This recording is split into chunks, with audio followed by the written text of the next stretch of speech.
welcome to Liberty's Feltery. I wanted to share with you today one of these little mice that I love to make. They're perfect when you've got little bits of wool left over from other projects, which I seem to have a lot of. And you've just got a little bit of time and you want to make something, not too involved, or maybe a little gift for somebody as well. So these little mice are perfect. Righty-ho. So when you're ready, let's go. Ideally, all you need to make this little mouse is some core wool in either white or brown. It's a selection of browns in a colour that you'd like to make your mouse. A little bit of rust and cinnamon colour also work really nicely. A little bit of black, a bit of pink for his nose. And ideally, if you've got a bit of grey we can use for his tail, that would be great. But if not, you can use pink or a light brown. So first, in order to get started, we need our core wool. So in order to make this little mouse, I will turn him around here for you. You can see that he's a really lovely simple shape. I call him the Pear Drop Mouse. Hopefully you've looked at the ingredients list of wools, and that's just a suggestion.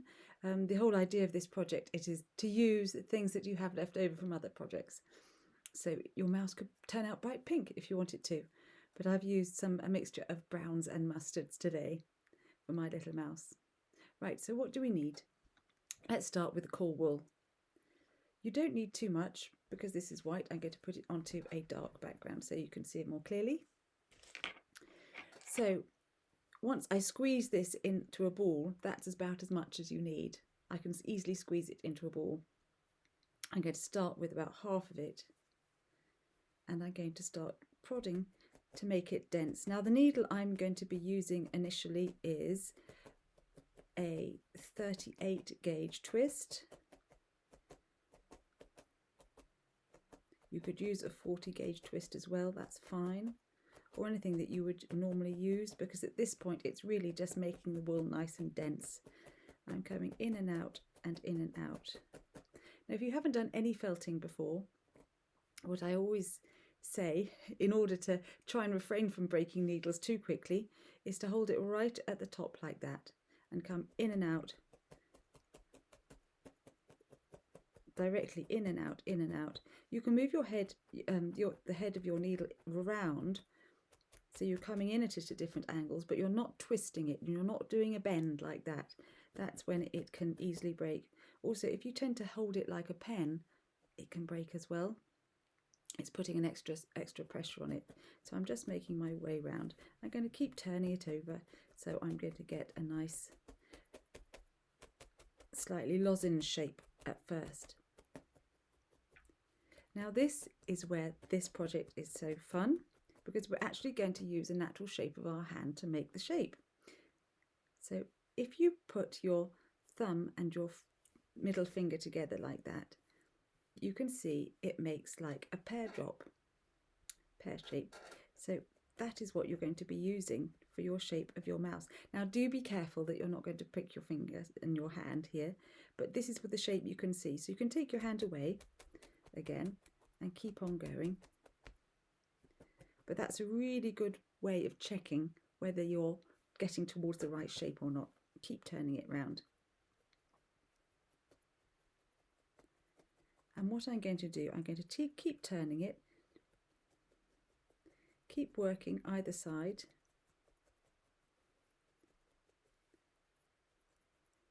all the way round. And as I'm working, I'm going to add more as I need it. I'm going to be thinking of the nose being a point and the bottom being nice and round. So think of the bottom being nice and round and the top being a point, just like a spiky pear. So if you think yours is getting too big there, don't add any more and just keep prodding at it till it goes nice and tight at the top tip there. If you find it spreading, you can put your finger of your left hand just inside and on the nail side, tap along like that. Then you won't hurt yourself. You could also wear a finger guard too, or even put a piece of card there, do it up against a piece of card.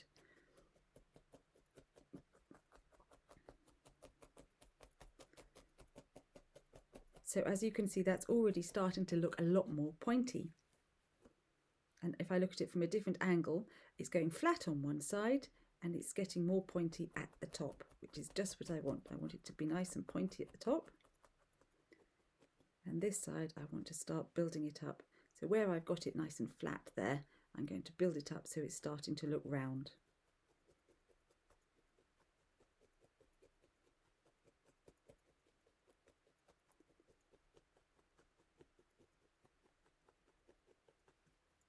And you keep going until you have a nice shape that's solid but not too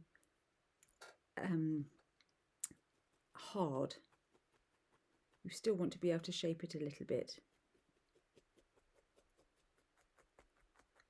but you do want it quite firm. If it's too fluffy, what happens is when you start to put on the second layer of the different colours on top, you're going to distort the lovely shape you've made. So make sure your shape is stable. You may want to pause your video until you get a shape that's looking pretty much like this. So nice and conical all the way round, a nice round bottom, as equal as you can possibly make it. And then when it comes to doing the nose part, keep going over it until it is nice and sharp. It might help you, if it's really podgy still, to squeeze it together and then prod at the same time. Really carefully so you don't get the fingers. That's it. Round we go. I want it a lovely sharp little point on the end there. But keep turning it over. Keep turning and turning so it's going to be even on all sides. Round we go. When you finish, depending on what your core wool behaves like, you may want to just trim off some of the excess fluffy bits. It's going to just help us get a smoother layer on top.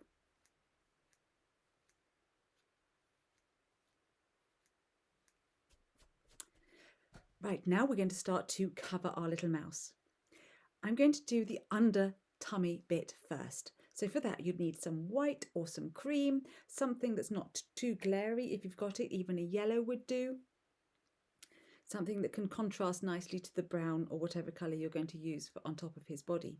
So I'm taking a few strands of, this is soft merino, a cream and a little bit of white just to variate it slightly. As you can see, this is a very thin layer. If you've got thicker walls, that's absolutely fine. It just means that your mouse will grow a little bit in stature and size. So I've taken a little bit and I'm going to always add in little bits. It's easier to add than take away. And on one side, I'm going to tuck it so it's just on the end of his nose. So right at the tippy top there, I'm going to tap it in. I've now moved to a smaller needle.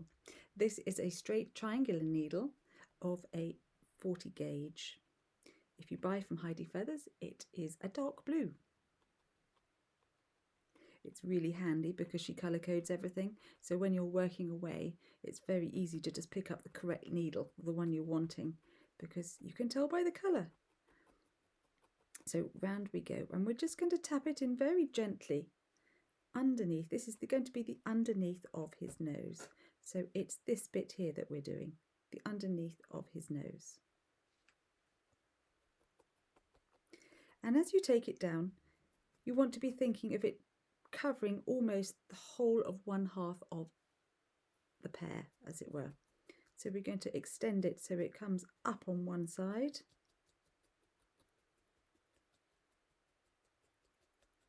all over the tummy zone, and I'm going to add a bit more to fill in that side there. Again, starting just where the nose will be.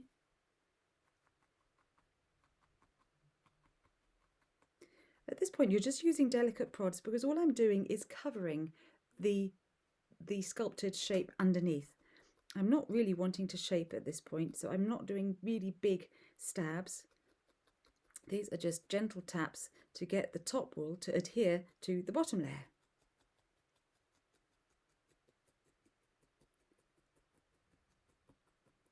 and you work all over it until you get a nice solid colour of the creamy white that you want. I'm going to add a little bit more, and then I think I'm almost there. If you're going to get tufty bits hanging off the end of the nose there, don't worry, we can trim those off. That's not going to be a problem.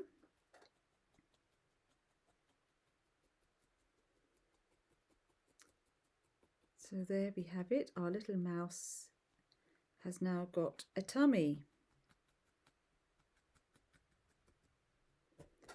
The bits I don't want, I'm going to just trim. So that's at the end of the nose there and right at the base. Trim those off too. We don't need those.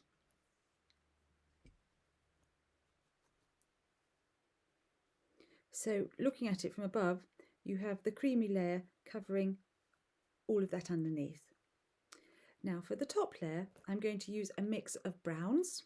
Today I have a lovely light brown, which is also a soft colour, a soft merino with a little bit of hedgerow.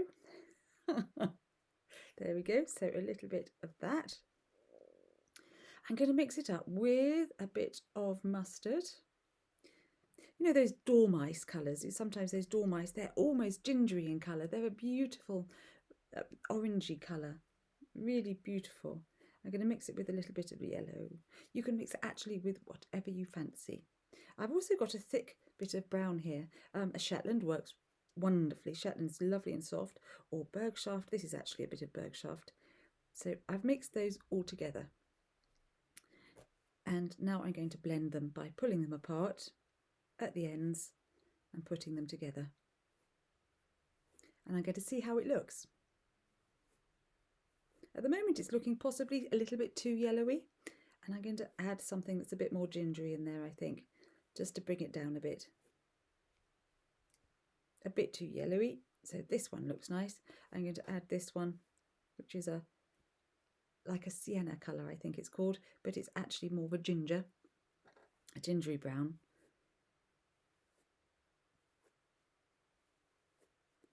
Blend that in too.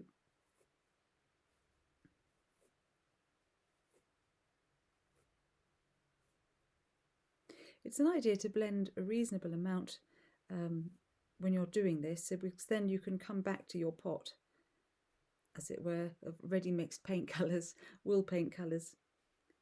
So that's where my tummy is, and I'm going to start on the top this time, again from where the nose is, the nose end, pinch it together slightly and just tap it carefully into the end.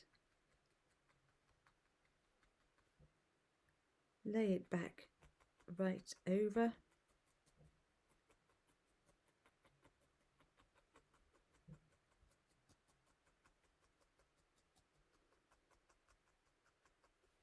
Going back like that. And we're going to take this all the way round, all the way to the back, as far as it will go.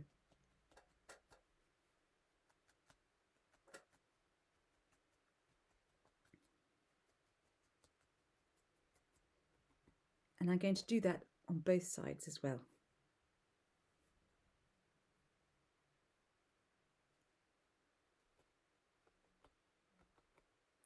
So this is where you have to find out where you put your white underbelly in and work round to that.